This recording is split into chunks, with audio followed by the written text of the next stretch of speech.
मैं एक मिसाल आपको देता हूं। देखिए, इजराइल के हेल्थ मिनिस्टर ने अपनी प्रेस कॉन्फ्रेंस में एक बात कही कि कोई भी साइंस कोरोना वायरस को खत्म नहीं कर सकती। अब हम अपने मसीहा के मुंतजिर हैं, वो आएगा जिसको वो मसीहा कहते हैं, हमारे नजदीक वो दज्जाल है। और इस वक्त आपको पता है कि पूरी जो यहूदियत की जो मरकजी लॉबी है वो दीवार गिरिया के आगे खड़ी हुई है और उनका मानना यह है कि अब उनके मसीहा का खुरूज होने वाला है, यानी दज्जाल का खुरूज होने वाला है और वो आने वाला है और वो आकर इस सारी वबा को खत्म करेगा और दुनिया में जो है वो जो किंगडम ऑफ डेविड है उसको कायम करेगा। अब वो उस तरफ बढ़ रहे हैं। यानी जो हेल्थ मिनिस्टर है वो ये बता रहा है बुनियादी तौर पर कि हम अब अपने मसीहा को पुकार रहे हैं।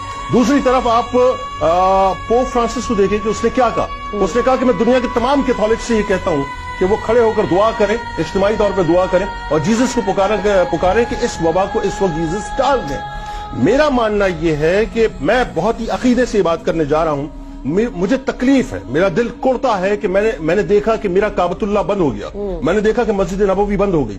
देखिए, ये जो वबा है ना, मैं दावे के साथ ये जुमला अदा कर रहा हूं कि तमाम तर एहतियाती तदाबीर के बाद ये वबा उस वक्त टलेगी जब हमारा रुख गुंबद खजरा की तरफ होगा।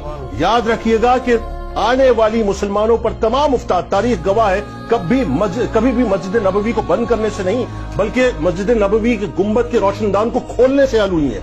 आज मामला ये है कि मैं ये जुमला अदा करना चाहता हूं इस वक्त इस चैनल पर बैठ के कि देखिए साहब, आप साइंसेस की तरफ रुख कीजिए।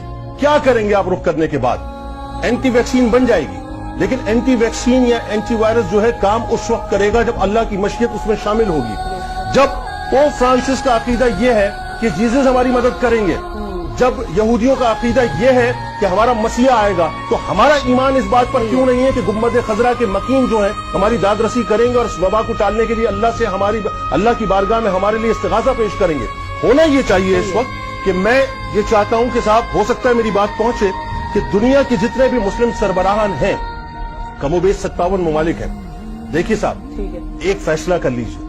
आज एक फैसला ये कर लें कि हम सब मिलकर सऊदी हुकूमत से ये कहते हैं कि हम रसूल करीम सल्लल्लाहु अलैहि वसल्लम की बारगाह में आना चाहते हैं। जाइए, दुनिया के तमाम मुस्लिम सरबराहान एक डेलीगेशन बनाएं और डेलीगेशन की सूरत में सरकार मदीना सल्लल्लाहु अलैहि वसल्लम की बारगाह में जाके बैठे, मवाजे के सामने जाके बैठे, सुनहरी जालियों के सामने जाके बैठे और अर्ज करें कि या रसूल अल्लाह सल्लल्लाहु अलैहि वसल्लम, एक वो दौर था कि जब मदीने में कहत पड़ता था तो आप ही के सहाबा आके गुंबद खजरा के रोशनदान को खोला करते थे तो मींह बरसता था, अल्लाह की रहमतें बरसती थी।